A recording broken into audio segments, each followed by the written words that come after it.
Hermano, estamos viendo cuáles son los temas que va a ir tratando San Mateo a través de su evangelio, a qué personas, en qué idioma fue escrito y a qué personas les predicaba él allá en el primer siglo, hermano, cuando estaba San Mateo. Y es que, hermano, él va tratando de decirle a sus oyentes que Jesús es el Mesías esperado, que es hijo de David, que es hijo de Abraham. También va diciendo que Jesús es el Hijo de Dios y lo va diciendo, hermano, con muchos textos. Y esto es, hermano, para que tú vayas aprendiendo cuáles son los temas que él va a tratar, porque y tú sepas a quién le está predicando. También nos va a hablar, hermano, acerca de que Jesús es el fundador del reino de los cielos en la tierra. Y tú tienes, hermano, que entender que cuando dice el reino de los cielos en la tierra, va a estar hablando de la iglesia, hermano. El reino terrenal es ese reino de Jesús, ese reino es la iglesia, que es el cuerpo de Cristo. Y ahí, hermano, en San Mateo 3 y San Mateo 4, ahí podemos observar la predicación de San Juan Bautista y también la del mismo Cristo, que comienzan con el anuncio del advenimiento de ese reino, hermano. Ahí Jesús y San Juan el Bautista nos van anunciando que se arrepientan porque Cristo ya ha venido, el Mesías, y que ya está ese reino acá. También nos va hablando además del reino, hermano, además del reino, además que él quería probar que Jesús era el Mesías, el Hijo de Dios, con todos esos textos, con señales, con milagros, con prodigios. Nos va diciendo además de ese reino terrenal, nos va a ir diciendo cómo es que se va a ir legislando en ese reino, cuál es la ley en ese reino. Y eso lo va estableciendo en dos capítulos, hermano, del capítulo 5 al capítulo 7. Va estableciendo en ese discurso del monte, hermano, en ese discurso del sermón de la montaña, nos va diciendo cómo es ese reino de Dios, qué es lo que pide él, que va a haber una gran diferencia entre esta nueva alianza en este reino de los cielos, ese reino terrenal diferente a ese reino que esperaban los judíos, hermano. Y nos va a ir diciendo también las propiedades del reino. Y esas propiedades, hermano, básicamente en ese segmento de las parábolas, a partir del capítulo 13 de San Mateo, hermano, nos va a ir diciendo las propiedades del reino en esas parábolas. ¿Cuáles son las relaciones entre los ciudadanos del reino que somos nosotros, hermano, con las instrucciones que le va a ir dando a los apóstoles ya ahí en San Mateo 18, que les va a ir diciendo que cómo es que tienen que ir rigiendo ese reino hasta que llegue la consumación de ese reino, hermano, en el discurso del fin de los tiempos, hermano, que vimos en San Mateo 24 y 25, esa consumación del reino terrenal en el discurso del final de los tiempos. Y nos va a ir hablando de la necesidad de estar preparados para el regreso de ese rey. Recuerda, hermano, cómo hablamos de cómo es que teníamos que ir preparándonos, de qué nos iban a juzgar a nosotros, de que Jesús iba a venir a juzgar a vivos y muertos. Y entonces, hermano, la iglesia, ese reino en la tierra, la funda, hermano, Jesús como una sociedad jerárquica, hermano. Eso es bien importante, que es una iglesia que no es invisible como creen los hermanos separados, sino que es una iglesia totalmente visible, hermano, y la funda como una sociedad jerárquica. No que cada uno haga lo que quiera, creer en Jesús a su manera, creer en Jesús, tener una relación personal con él solito en la casa, fuera de un pueblo, fuera de esa sociedad, fuera de ese reino terrenal. Hermano, Jesús fundó la iglesia, pero la fundó como una sociedad jerárquica, nos quiere decir San Mateo. Por eso es que San Mateo, hermano, es el que predica acerca de la iglesia, acerca de las características de ese reino, y nos va diciendo que como autoridad máxima de esta sociedad, queda constituido San Pedro, hermano, con muchos poderes, con plenos poderes sobre todos y cada uno de sus miembros. Y eso lo va diciendo, hermano, en San Mateo 16, 18. Tú puedes ver ahí en esa escritura donde Jesús le dice: y tú eres Pedro, o sea, piedra, y sobre esta roca edificaré mi iglesia, hermano. Y a Pedro y a los demás les da el poder de atar y desatar. San Mateo 18, 18 también ahí nos dice eso.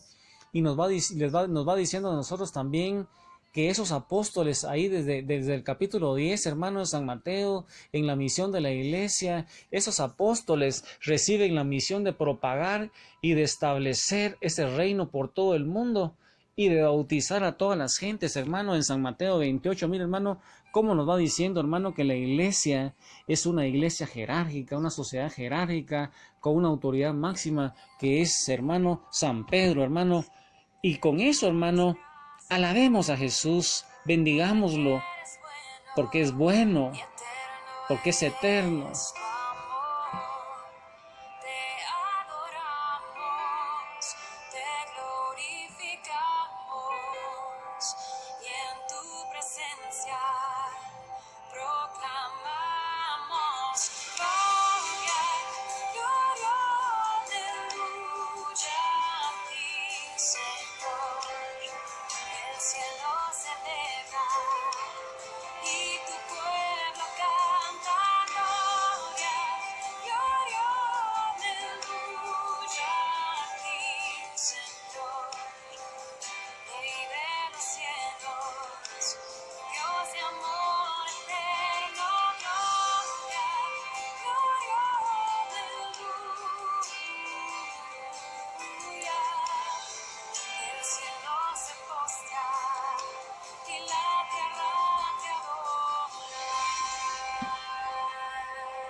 Eso es verdad, hermano. Eso es lo que cantamos en la iglesia, hermano. Esa sociedad que Jesús dejó acá, como ese nuevo pueblo de Dios, esa nueva Jerusalén. Y hermano, eso es lo que San Mateo, a través de las Escrituras, así como lo estamos haciendo nosotros, hermanos, releyendo el Antiguo Testamento, así se los releía él, pero ya con el Espíritu Santo, ya con la gracia, ya con la muerte y pasión de Jesús. Él ya había meditado, se había convertido, había crecido en gracia, hermano. San Mateo, hermano, ya evangelizaba de una manera distinta a esos fariseos, a ese pueblo judío que esperaba a ese Mesías, y el Señor y San Mateo les empieza a enseñar de esa manera. Y es que solo el Evangelio de San Mateo, hermano, trae la palabra iglesia, y eso está en San Mateo 16, 18, hermano, y San Mateo 18, 17. E iglesia, hermano, significa asamblea. Asamblea lo que significa iglesia. Esa es la traducción que le da San Mateo ahí. Y él va diciendo también en las Escrituras que los que rechazan a Cristo también quedan fuera del reino. Y Cristo dice que predicó el Evangelio solo a los judíos, dice San Mateo 10. En San Mateo 10, Cristo predicó el Evangelio solo a los judíos, ya que a ellos primariamente había sido prometido, y para que por ellos se extendiese a todo el mundo. Pero la mayor parte de estos judíos, hermano, como vemos en ese Evangelio de San Mateo y en toda la Escritura, le rechazaron. Y la causa principal de esa incredulidad está en los jefes del pueblo, nos va a decir San Mateo capítulo 9, versículo 34, y en muchos capítulos también, hermano, quienes desde el comienzo de la predicación de Jesús se le opusieron, hermano, estas autoridades. Se le opusieron con calumnias, con acechanzas, con persecuciones, hasta que entregaron a Jesús en manos de los romanos e hicieron que Jesús muriera crucificado. Pero el mismo pueblo se mostró también ingrato, no solo las autoridades, se mostró ingrato también ese pueblo y rebelde a las enseñanzas de Cristo, como se va deduciendo, hermano, de las palabras que dirigió Jesús mismo a algunas ciudades y de parábolas alusivas a esa falta de aceptación. Y eso, hermano, yo quisiera que sacaras hoy tu Biblia, hermano, en San Mateo 21, 43, y ahí tú vas a observar, hermano, cómo Jesús se va a dirigir a ese pueblo ingrato, a ese pueblo rebelde, que va rechazando las enseñanzas de Jesús, que va apostatando de su fe, no va creyendo que Jesús es el Mesías, el Hijo de Dios, no va creyendo en estas Escrituras, hermano. Y imagina lo que Jesús sentía cuando estaba hablando ahí en San Mateo 21, 43.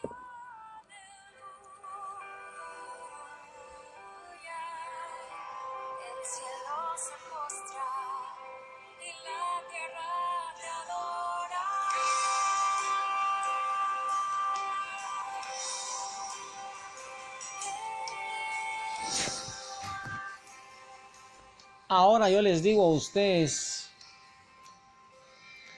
se les quitará el reino de los cielos y será entregado a un pueblo que le hará producir sus frutos. Palabra del Señor. Gloria a ti, Señor Jesús. Mira, hermano, con ese fondo, con esa predicación, cantemos al amor de los amores, a Jesús, el Señor de señores, para reparar en algo esas ofensas que le hacemos a través del tiempo.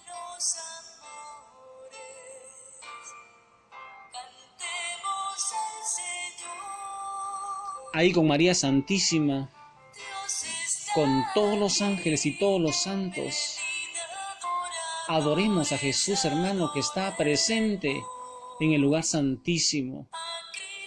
Hay algunos cantos, hermano, que dicen por un minuto estar en tu presencia. Y hermano, si ellos supieran que Jesús está ahí en la Eucaristía, probablemente lo harían. Y tú, hermano, que lo sabes, no vas, hermano. Ve a adorar a Jesús.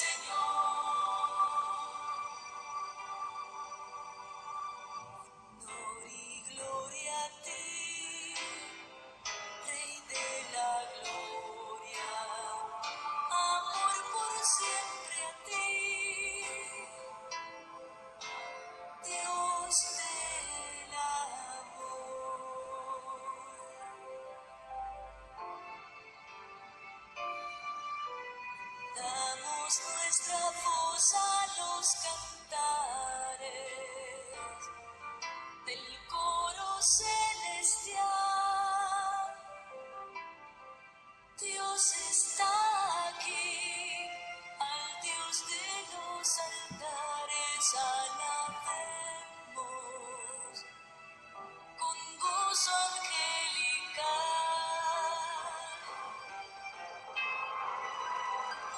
Gloria a Cristo Jesús, cielos y